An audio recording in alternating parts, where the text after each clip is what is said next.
오늘은 하나님의 뜻 증인으로 살다라는 제목으로 사도행전 1장 6절부터 8절까지의 말씀을 통해서 함께 은혜를 나누도록 하겠습니다. 우리나라 사람들 남녀노소 나이를 불문하고 누구든지 관심을 가지고 좋아하는, 그리고 불황을 타지 않는 업종이 하나가 있습니다. 무엇일까요? 불황을 타지 않아요? 남녀노소 나이를 불문하고 참 좋아합니다. 여러 가지가 있겠지만 하나를 꼽으라면 저는 점을 치는 집이라고 생각합니다. 우리 동네에도 주변을 돌아다니다 보면 사주팔자를 봐주거나 굴감이나 이름을 지어주는 등 여러 운세를 봐주는 점집들이 참 많이 있습니다. 성주분들도 참 좋아하시는 것 같아요. 저도 이제 성주분들이 여러 알고 있는데 새해를 맞이하면서 이제 사주팔자, 올 한해 운세를 보시는 경우들이 많이 있거든요. 점집은 불황을 전혀 타지 않습니다. 도리어 어렵고 힘들 때일수록 더 문정성시 주목을 받는 곳이 점집이죠. 이 점을 치는 것은요, 학력도 중요하지가 않아요. 고학력자든 저학력자든 아니면 재력도 중요하지 않습니다. 부자든 가난한 사람이든 지전, 학연 다 불문하고 모두 다 대부분 다들 좋아합니다. 이처럼 한국인들 대부분은 남녀노소 나이를 불문하고 운세와 사주팔절을 비롯한 여러 점을 치는 것을 좋아하죠. 그리고 예상외로 그런 미신과 같은 운세를 단순한 재미로만 보는 것이 아니라 굳게 믿는 경우들이 참 많이 있습니다. 그렇지 않습니까? 그냥 흘려보내지 않아요. 사실 미신과 같은 것인데 굉장히 굳게 믿고 그렇게 생각하는 경우들이 참 많이 있습니다. 최근에도 제가 주변에서 머리를 이용을 했는데요. 제가 여러 대화를 나누다가 제가 40세가 됐다는 것을 알게 되었어요. 동갑이었거든요. 9세에 걸리지 않았냐고 작년에 이렇게 물어보시다가 그러니까 진지하게 어려운 일 잘 피해 가셨냐고 그런 이야기를 하시는 거 들으면서 내가 목사라는 걸 밝히지 않아서 그렇게 말씀하시나 싶었는데 굳게 믿고 있는 것이죠. 9세라는 것도 믿고 있는 것이고 대부분 그렇지 않습니까? 혹시 성도님들 중에는 이러한 점을 보진 않으십니까? 차마 직접 점을 보지 않더라도 아마 지대한 관심을 다들 가지고 계실 것입니다. 사실 종교를 떠나서 누구나 점에 대해 관심을 가질 수밖에 없습니다. 하나님을 믿는다고 해서 저절로 미래에 대한 궁금증이 사라지는 것은 아니기 때문이죠. 점 왜 치죠? 당장에 내일 어떻게 될지 모르니까, 앞으로 어떤 일들이 벌어질지 궁금하니까 점을 치는 것이거든요. 우리가 하나님 믿는다고 미래에 대한 어떤 근심 걱정이 사라지는 것은 아니기 때문에 당연히 믿는 자들도 점에 대한 관심을 가질 수밖에 없죠. 그래서 그런지 좀 기독교 내에서 좀 변형된 모습들이 보여요. 믿는 자들이 점을 치는 것은 아닌데요. 점을 치는 것처럼 용한 목사님을 찾아다니는 것이죠. 이 목사님을 찾아가면 이 목사님이 예언의 은사들이 있어가지고 미래를 잘 이야기해준다, 기도해준다. 이 예언의 은사를 오용하거나 하나님의 뜻이라면서 마치 점을 치듯이 미래의 일들을 일러주는 신앙인들을 찾아가는 경우들이 많이 있습니다. 그래서 그런 목사님 기도받으면 그냥 안 해주세요. 100만원, 200만원, 300만원 감상금을 해야만 그래야 미래에 대해서 알려주시는 그런 기도하시는 분들이 계십니다. 어떻습니까? 오늘 예배드리는 성주교회원들도 미래에 있을 일들을 미리 알고 싶지 않으십니까? 나를 향하신 하나님의 뜻이 무엇인지를 분명하게 확인하고 발견해서 저는 미래에 근심 걱정하지 않고 그렇게 미래를 보면서 살고 싶진 않으십니까? 믿음의 좋고 나쁨의 여부를 떠나서 알 수 없는 미래의 일들을 미리 알기 원하는 것은요, 우리는 피조물이기 때문에 그렇습니다. 유한하잖아요. 우리는 당장에 내일 알 수 없는 한 줌의 흙으로 돌아갈 수밖에 없는 피조물이기 때문에 우리가 당연히 가질 수밖에 없는 심정인 것이죠. 하지만 그런 피조물인, 그런 근심 걱정을 하는 우리들에게 예수님이 이렇게 말씀하셔요. 우리 본문 7절 다 같이 한번 읽어보겠습니다. 시작. 이르시되 때와 시기는 아버지께서 자기의 권한을 두셨으니 너희가 알 바 아니요. 아멘. 여기서 때로 번역된 헬라어는 크로노스라는 단어고요. 시기로 번역된 헬라어는 카이로스입니다. 제가 여러 번 말씀드렸기 때문에 아시겠죠? 크로노스는 흘러가는 연대기적 시간이고 카이로스는 특별한 시간, 기념일이거나 어떤 특별한 사건이 일어나거나 우리 기억에 남는 시간, 어떤 주목되는 시간들이 카이로스입니다. 그래서 때와 시기는 아버지께서 자기의 권한을 두었으니 너희가 알 바가 아니다라는 말씀은 단순히 흘러가는 연대기적 시간이든 아니면 기억에 특별히 남는 시간이든 중요한 것은 어떤 시간이든 앞으로 일어날 미래의 일들은 오직 누구의 주권에 달려있다? 하나님의 주권에 달려있는 일이기 때문에 우리가 알 바 아니다. 우리는 미래를 알 수가 없다라고 말씀하고 있는 말씀이죠. 쉽게 표현해서 하나님의 때와 하나님의 시기는 우리가 알 필요도 없고 미리 알아서도 안 되는 일임을 말씀하고 계시는 것입니다. 그러면 제자들은 예수님께 무엇을 물어보았을까요? 무엇을 물어봤으니까 이런 말씀을 하신 거 아닙니까? 보면 바로 앞절인 5절을 살펴보시면 예수님이 제자들을 향해 말씀을 하시는 거예요. 과거에 세례 요한은 물을 통해서 세례를 베풀었다면 며칠 지나지 않아 너희들은 물이 아니라 성령으로 세례를 받을 것이다 라는 말씀을 해주셨습니다. 제자들은요 성령 세례를 예수님이 승천하신 후에 받았습니다. 그러니까 지금 이 본문 말씀이 전해지는 그 순간에는 성령 세례를 받은 적도 없고 제대로 안 적도 없습니다. 당연히 제자들은 어떤 생각이 들까요? 갑자기 예수님께서 성령 세례를 받을 것이다 말씀하는데 모르는 이야기잖아요. 성령 세례가 무엇일까? 우리가 얼마 지나지 않으면 받는다는데 그 미래 어떤 일들이 벌어질까? 성령 세례가 일어날 시기는 언제일까? 어떤 변화들이 나타날까? 당연히 궁금증이 일어났겠죠. 그래서 본문 6절에 보시면 제자들이 이 성령 세례를 처음 들으니까 미래에 어떤 일들이 벌어질지 모르니까 예수님께 이렇게 물어봅니다. 우리 본문 6절 같이 읽어볼게요. 시작. 그들이 모였을 때 예수께 여쭈어 이르되 주께서 이스라엘 나라를 회복하심이 이때니까. 아니. 쉽게 표현하면 이렇습니다. 예수님 처음 듣는 성령 세례에 대해 말씀하셨는데 성령 세례를 받는 그때가 바로 주님께서 우리 이스라엘을 회복시켜 주실 그 회복의 때입니까? 물어본 거예요. 미래에 어떤 일들이 벌어지죠? 그때입니까? 라고 물어본 것입니다. 그러자 본문 7절에 예수님이 이렇게 말씀하신 거예요. 제가 한 번 더 세 번역으로 읽어드릴게요. 예수께서 그들에게 말씀하셨다. 때나 시기는 아버지께서 아버지의 권한으로 정하신 것이니 너희가 알 바가 아니다. 사실 이와 비슷한 말씀은요 성경 여러 군데에서 찾아볼 수가 있습니다. 우선 요한복음 21장 21절에 보시면 베드로가 예수님께 이렇게 물어봅니다. 우리 다 같이 한번 읽어볼까요? 시작. 이에 베드로가 그를 보고 예수께 여짜오되 주님 이 사람은 어떻게 되겠사옵나이까? 아멘. 닭이 3번 울기 전에 베드로가 예수님을 3번이나 부인했어요. 그런데 그런 베드로를 예수님이 찾아오셔서는 내가 너를 사랑하느냐라고 3번이나 물어보시면서 베드로를 용서해 주시고 회복케 하셨죠. 그렇게 베드로가 주님의 사랑 속에서 온전히 용서함을 받고 회복받았어요. 회복받고 나니까 이제 옆이 보이기 시작한 거예요. 옆에 누가 있었냐면 사도 요한이 있었습니다. 회복된 베드로가 바로 뭐라고 물어보냐면 예수님 그러면 저 옆에 있는 요한은 어떻게 되겠습니까? 미래에. 이게 물어본 것이죠. 그러자 예수님이 이렇게 대답하셨어요. 제가 22절 말씀 읽어드릴게요. 예수께서 이르시되 내가 올 때까지 그를 머물게 하고자 할지라도 내게 무슨 상관이냐? 너는 나를 따르라 하시더라. 뭐라고 말씀하시죠? 저 요한 미래 어떻게 됩니까? 라고 물어봤더니 내가 무슨 상관이냐? 라고 물어보셨어요. 단도직입적인 답변이죠. 내가 상관할 바가 아니라는 말씀이에요. 또한 마태복음 24장에도 이런 비슷한 말씀이 등장합니다.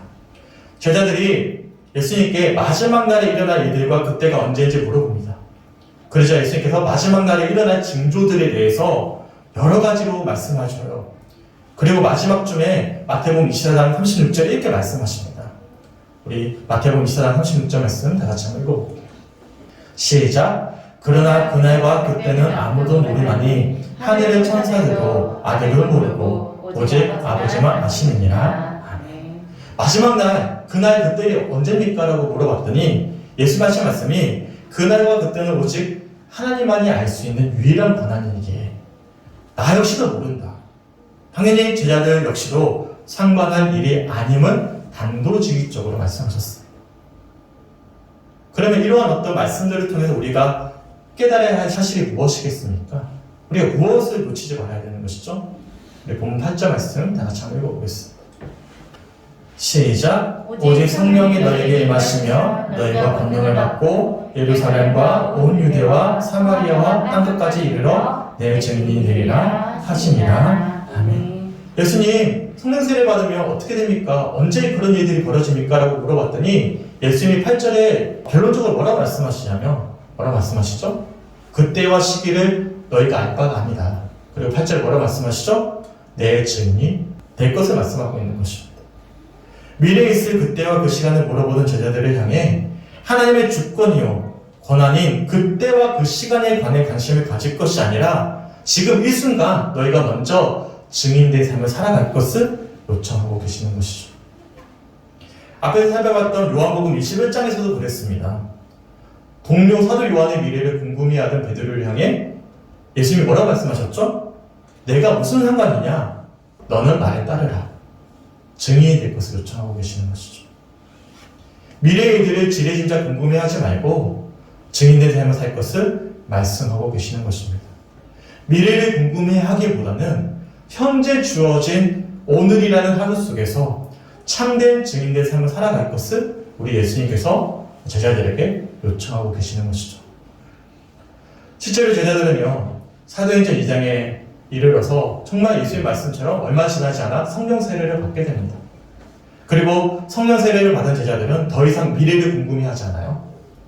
그리고 예수의 말씀처럼 현재 속에서 참된 증인으로서의 삶을 살아내게 됩니다.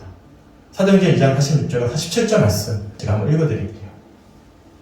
날마다 마음을 같이하여 성전에 모이기를 힘쓰고 집에서 떡을 떼며 기쁨과 순전한 마음으로 음식을 먹고 하나님을 찬미하며 또 온 백성에게 칭송을 받으니 주께서 구원받는 사람을 날마다 더하게 하시리라. 아멘. 제자들은 날마다 마음을 같이하여 날마다 함께 모이고 날마다 함께 나누고 날마다 하나님을 찬양하는 증인이 되어서 온 백성에게 칭송받는 사람이 되었다. 결국에는 증인이 되었다는 말씀이거든요. 달리편에서 예루살렘과 온 유대와 사마리아와 땅끝까지 이르러 날마다의 삶 속에서 증인이 되었음을 우리들이 알 수가 있습니다. 누구도 앞으로 있을 미래의 일을 정확히 알 수가 없습니다. 당연히 이 시간 예배를 드리는 우리 역시도 주님을 믿고 있지만 그렇게 간절히 주님을 소망하고 있지만 미래에 어떤 일들이 펼쳐질지 모릅니다. 말씀 전하는 저도 마찬가지예요. 당장의 내일 제가 어떻게 될지 저 역시도 한 치 앞도 알 수가 없습니다. 본문 속 제자들처럼 미래에 이어질 하나님의 뜻과 계획을 알 수가 없는 것이죠. 당연히 이러한 불확실한 미래를 그려볼 때면 의도하든 의도하지 않든 하나님의 때와 시기를 미리 알고 싶어하는 마음이야 어찌할 수가 없어요. 저도 마찬가지입니다. 사실 최근에 좀 코로나19 지나고 신년기도회 지나고 저도 참 마음 여러모로 많이 복잡하고 힘이 들거든요. 그래서 성령들에게 찾아가야 되는데도 불구하고 계속 스스로 막 씨름하며 기도하느라 개인적인 시간을 많이 보내고 있어요. 전화를 안 하는 친구들도 그렇게 할 만큼 좀 침묵의 시간을 많이 가지고 있는데 왜냐하면 당장에 우리 교회가 이 코로나19를 지나서 어떻게 나아가야 될지에 대해서 한치 앞이 보이지 않으니까 순간순간 이렇게 흔들릴 때가 있는 것이죠. 하지만 오늘 이 시간 주님께서 우리들에게 뭐라고 말씀하시냐면 그런 우리를 향해 그때와 그 시기는 하나님의 주권에 달린 일이기에 우리가 지금 주목해야 될 것은 내일 어떻게 될까 근심 걱정하면서 정치로 다니는 것이 아니라 지금 나에게 주어진 이 하루 날마다의 삶 속에서 증인으로 살아낼 것을 먼저 요청하고 계시는 것입니다. 우리는 온통 신경이 미래가 있지만 우리 주님이 지금 주목하는 것은 우리의 미래가 아니라 지금 이 순간 내가 주님을 어떻게 바라보고 있는가를 지금 보고 계신다는 것이죠. 이에 대해 제로드 시초 교수가 하나님의 뜻이라는 너무나 귀한 책이 있습니다. 이 책에서 이렇게 표현을 합니다. 제가 한 부분 한번 읽어드릴게요. 미래에 관해 큰 결정을 내려야 할 때 우리는 전혀 안달할 필요가 없다. 내 삶을 향한 하나님의 뜻을 놓칠지도 모른다는 끔찍한 가능성 때문에 염려할 필요도 없다. 이미 알고 있는 일을 행하기만 하면 된다. 우리가 하나님의 뜻을 행하고 있는지 아닌지의 여부는 날마다 내리는 선택으로 결정된다. 아무리 미래에 있을 일들에 대해 미리 알고 있어도 날마다 내리는 작은 선택에 충실하지 않는 한 어느 길을 택하든 내가 내 삶에 진정 이루기를 원하는 풍성한 열매를 맺는 삶에는 이룰 수 없을 것이다. 미래를 미리 알고자 소망하는 우리에게 예수님이 마태복음 6장에 굉장히 중요한 말씀을 하십니다. 제가 마태복음 6장 25절부터 34절까지 우리말 성경을 한번 읽어드릴게요. 안 가져왔습니다. 잘 들어보시고 오늘 말씀들을 좀 잘 주님 앞에서 스스로 한번 돌아보시면서 들어보셨으면 좋겠습니다. 읽어드릴게요. 그러므로 내가 너희에게 말한다. 자기 생명을 위해 무엇을 먹을까, 무엇을 마실까 걱정하지 말고 자기 몸을 위해 무엇을 입을까 걱정하지 말라. 생명이 음식보다 소중하고 몸이 옷보다 소중하지 않느냐. 공중에 나는 저 새들을 보라. 씨를 뿌리지도 거두지도 창고에 쌓아두지도 않지만 하늘에 계신 너희 아버지께서 먹이신다. 너희는 새들보다 얼마나 더 귀하냐. 너희 중 누가 걱정한다고 해서 자기 목숨을 조금이라도 더 연장할 수 있겠느냐?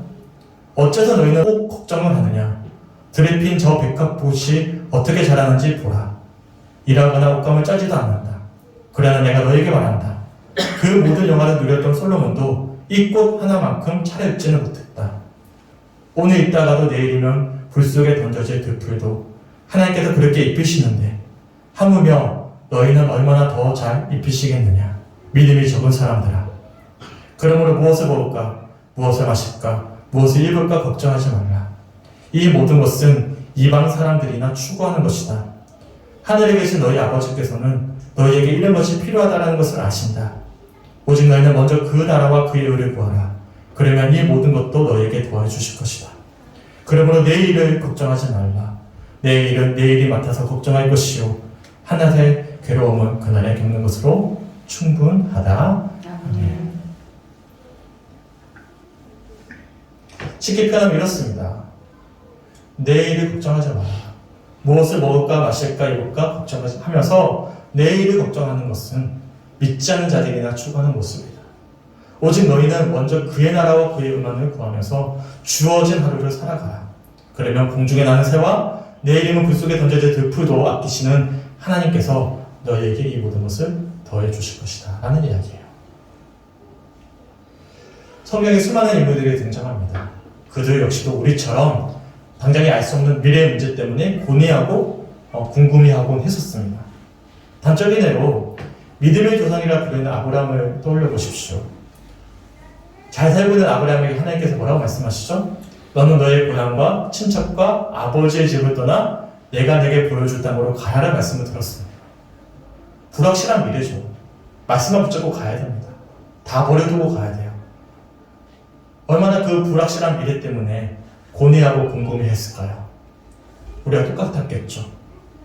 하지만 신앙의 선조들에게 있어서 하나님은 어떤 분이었냐면 과거를 구속하시는 분이셨고 장래의 모든 것을 합력하여 선을 이루게 하시는 분이심을 그들은 믿었습니다. 그래서 그들은 한결같이 하나님의 뜻을 현재 주어진 오늘이라는 삶 속에서 증인으로 살아가고 결국에는 하나님의 뜻에 합당한 삶을 살아내므로 하나님의 뜻이 이루어졌음을 우리들은 너무나 잘 알고 있는 것이죠. 바울은 고린도후서 6장 2절에서 현재 중요성에 대해 이렇게 강조하고 있습니다. 고린도후서 6장 2절 말씀 다시 한번 읽어볼게요.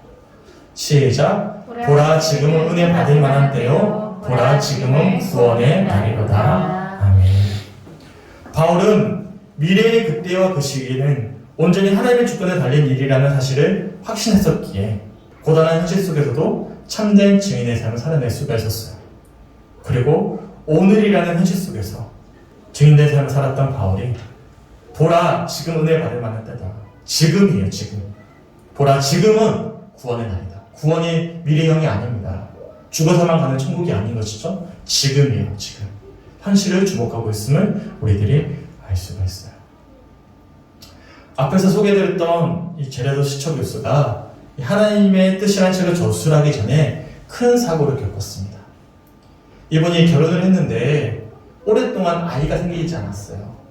그래서 이 부부가 열심히 하나님께 기도했더니 6년 동안 무려 자녀를 4명이나 주신 거예요. 기도를 너무 열심히 했나 저 감당이 안 될 것 같은데 넷을 낳게 되었어요. 그래서 아내와 함께 얼마나 기뻐요. 기도의 응답이잖아요. 하나도 아니고 둘도 아니고 얼마나 풍성합니까. 그래서 4자녀와 아내와 또 어머니 모시고 살았거든요. 어머니와 행복한 삶을 살아가고 있었습니다. 근데 1991년 가을에 온 가족이 차를 타고 고속도로를 주행하고 있는데요. 반대편에서 시속 137km로 운전을 하던 운전자가 갑자기 시처 교수가 타고 가는 차를 들이박습니다. 그리고 그 자리에서 사랑하는 아내와 엄마와 2 자녀가 하나님의 보냄을 받게 돼요. 직접 사랑하는 가족의 죽음을 목격했던 것이죠. 상상도 못할 일이죠. 근데 만약 내가 시처 교수라면 어떠했을까? 하나님이 주셨는데 왜 가져가셨습니까? 그런 고백밖에 할 수 없는 그런 절망적인 상황이지 않겠습니까? 하나님 얼마나 원망하겠습니까? 짓누르는 고통과 아픔 속에서 지옥과도 같은 삶을 살았겠죠. 오랜 시간 고통의 시간을 보내야만 했던 시초 교수가 후에 깨닫게 된 사실을 적은 책이 이 책이에요. 하나님의 뜻이라는 책이에요.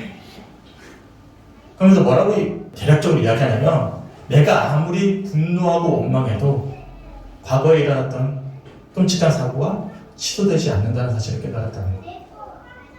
또한 내가 미리 끔찍한 사고를 당할 것이라는 사실을 알고 있더라도 그래서 앞으로 일어날 미래의 일들을 내가 미리 짐작했더라도 내 마음대로 내 희망대로 미래를 바꿀 수 없다는 사실을 그는 깨닫게 됩니다.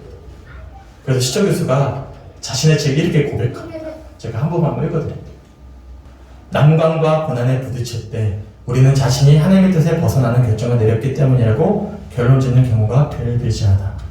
그리고는 남은 인생을 그때 다른 길을 택했어야 했는데 하고 한탄하며 보낸다.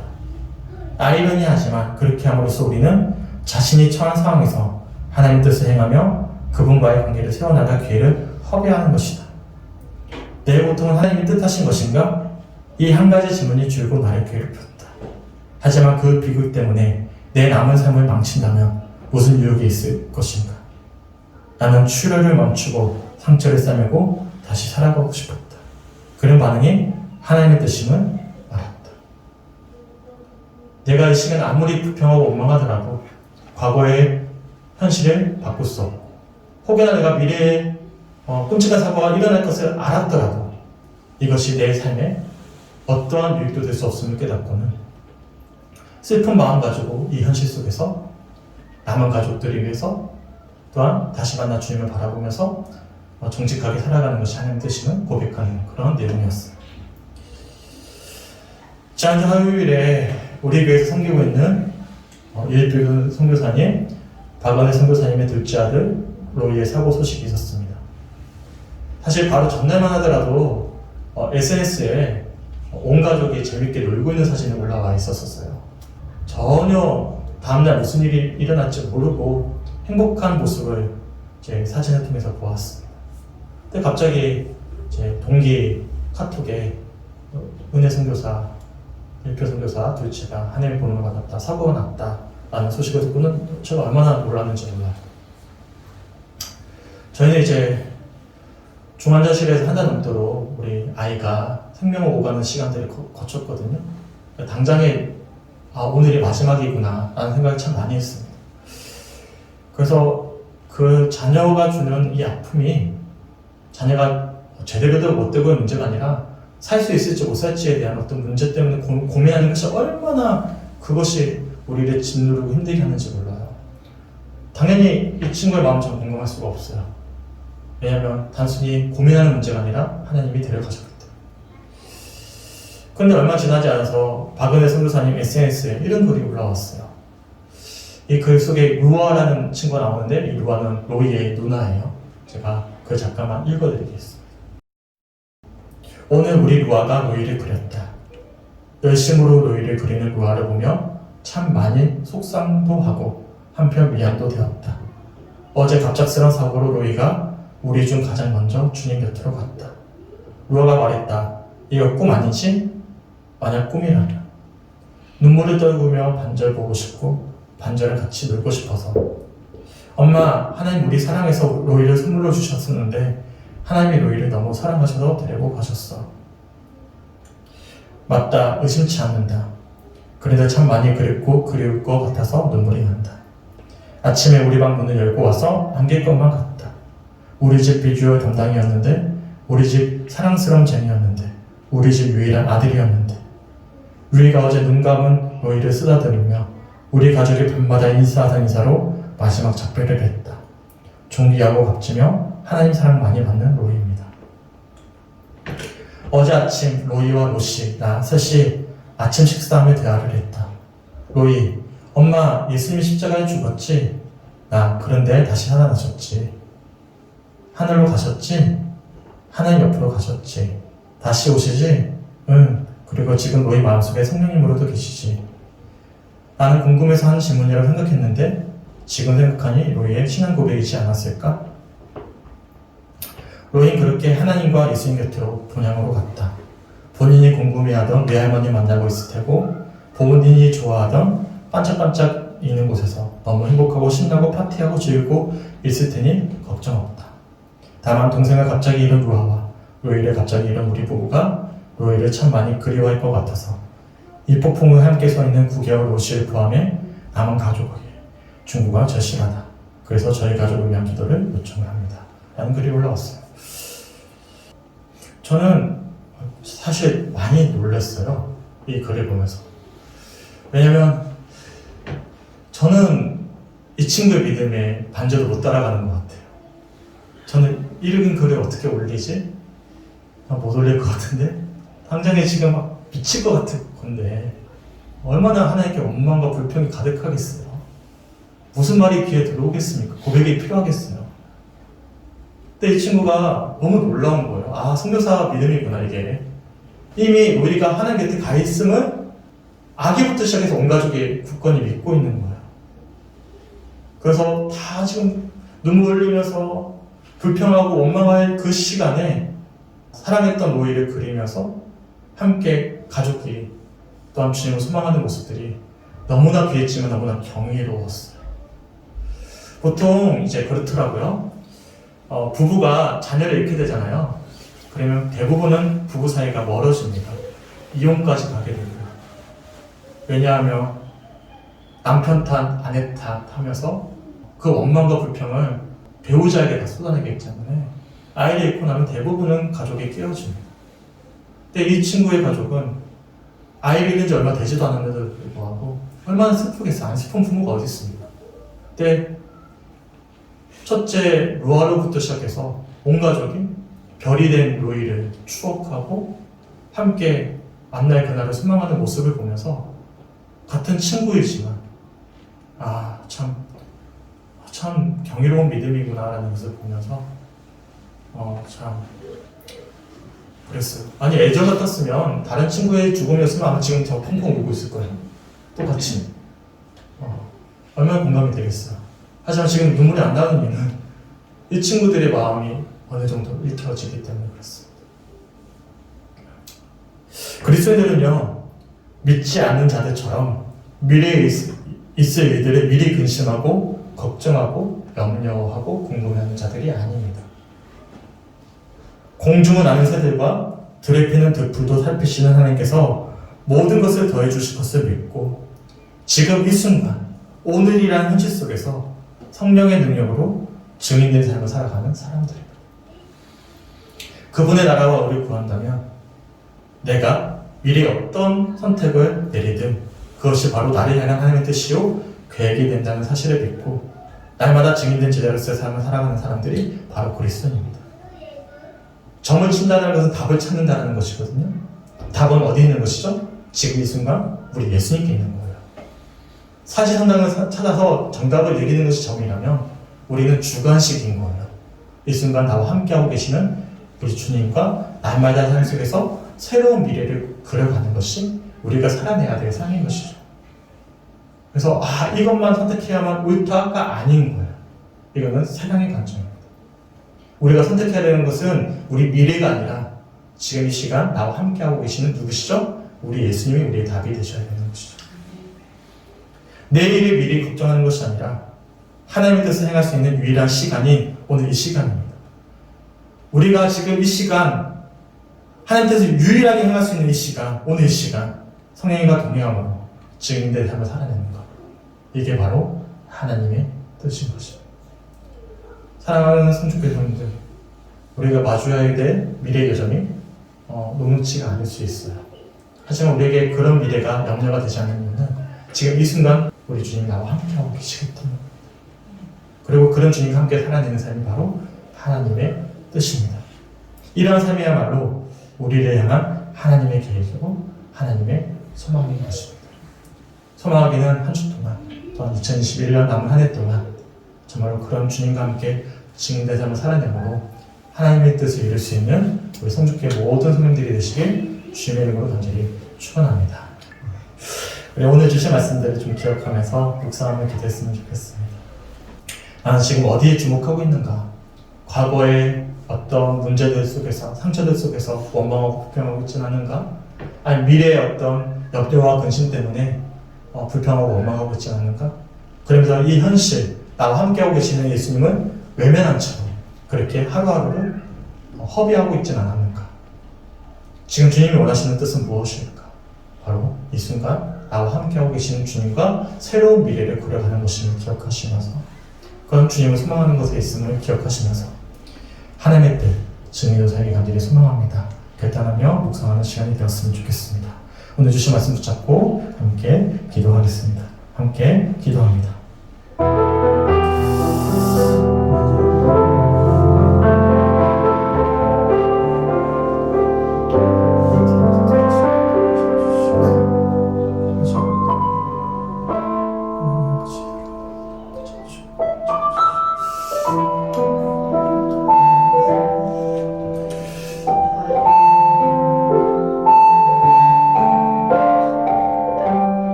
하나님 감사합니다.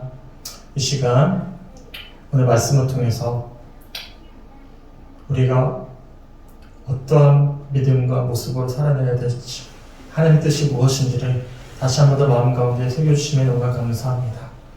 혹여나 과거와 미래의 어떤 회황과 불확실성 속에서 불평하고 근심하고 있지는 않았는지 그래서 막상 가장 소중한 오늘 이 시간 믿음을 잃어버린 채로 주저앉아 있지는 않았는지 다시금 돌아보게 됩니다. 이 시간에도 변함없이 우리와 함께하고 계시는 그 주님의 음성을 붙잡고 아버지 주님과 함께 미래를 향해 나아갈 수 있는 우리 사랑하는 성주교회 성도들의 신뢰될 수 있도록 인도하여 주시옵소서. 정말 오늘 주어진 우리의 삶 속에서 참된 주님의 제자로서의 증인된 삶을 살아낼 수 있도록 인도하여 주시고 우리의 삶을 통해서 주님의 영광이 드러나는 은혜가 있게 하여 주시옵소서. 특별히 간절히 축복하며 기도하옵기를 우리 이입교 선교사님, 박은혜 선교사님의 둘째 아들 로이를 위해 축복하며 기도합니다. 하늘의 별이 되어 또한 천국의 자녀가 되어 가족을 비추고 소망이 되어지는 로이 가운데 함께하여 주시고 특별히 로이를 잃고 상심할 수밖에 없는 상황 속에서도 천국에 있을 로이를 소망하면서 담대한 믿음을 이겨내고 있는 사랑하는 선교사님 가족 위에 믿음과 평안 주시길 간절히 소망합니다. 누구도 그들의 마음을 위로해 줄 수 없습니다. 어떤 말도 그들에게 힘이 되어줄 수 없습니다. 하지만 우리 주님은 그들에게 소망이 되어주십니다. 우리 예수님이 사랑하는